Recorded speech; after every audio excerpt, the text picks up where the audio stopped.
Mr. Douglas, are you ready? I am Mr. Lincoln. Alright. At Jonesburg, on our third meeting, I insisted to the judge that I was in no way wrongfully held responsible for the proceedings of this local meeting or convention in which I had taken no part, and in which I was in no way embraced. But I still insisted to him that if he thought I was responsible for every man or every set of men everywhere who happened to be my friends, the rule ought to be worked both ways, and he ought to be responsible for the acts and results of all men or sets of men who are now his supporters and friends.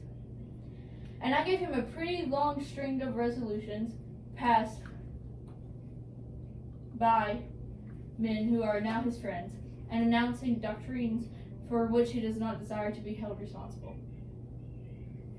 This still does not satisfy Judge Douglas, and he adheres to his proposition that I'm responsible for what some of my friends in different parts of the state have done, but that he is not responsible for what he has done.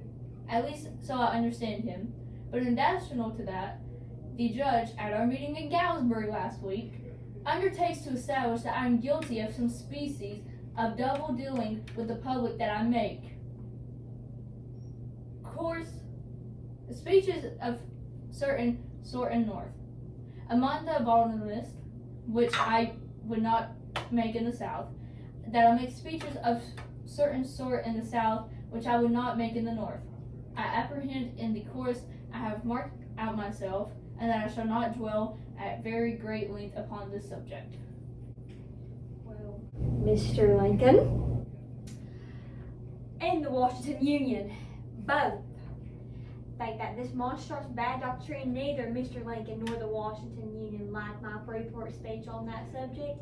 The Union in the late number has been rating me out on the Democratic Party because I hold that the people of the territory, like those of state, have the right to have slavery or not as they please. It is devoted 3.5 columns to prove certain positions of which I shall read.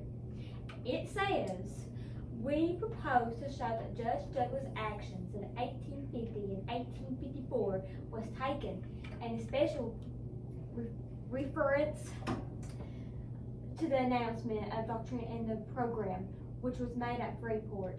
This declaration at Freeport was that, in his opinion, people can, by lawful means, exclude slavery from a territory before it comes in as a state. And he declared that his competitor had heard him argue the Nebraska bill on the principle all over Illinois in 1854 and 1855 and 1856. And 1856. And had no excuses to pretend to have any doubt upon that subject. The Washington Union there charges me with the monstrous crime of now proclaiming on the stump the same doctrine that I carried out in 1850 by supporting Clay's compromise measures. The Union also charges that I am now proclaiming the same doctrine that I did in 1854 in support of the Kansas and Nebraska bill.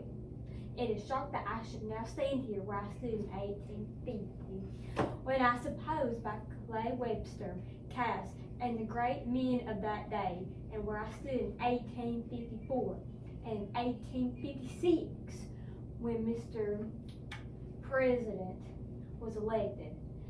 It goes on to prove and succeeds in proving from my speeches in Congress on Clay's compromise measures that I held the same doctrines at the same time that I do now, and then proves that by the Kansas and Nebraska bill I advanced the same, and now I advance. It remarks, and I shall read it. So much for the course taken by Judge Douglas on the compromise of 1850. The records show, beyond possibilities of cavil or dispute, that he expressly intended in those bills to give the territorial legislatures power to exclude slavery. Now stands his record in the memorable session of 1854 and reference of the Kansas-Nebraska bill itself. We shall not overhaul the votes that were given on the notable measures. Our space will not afford it. Over and out.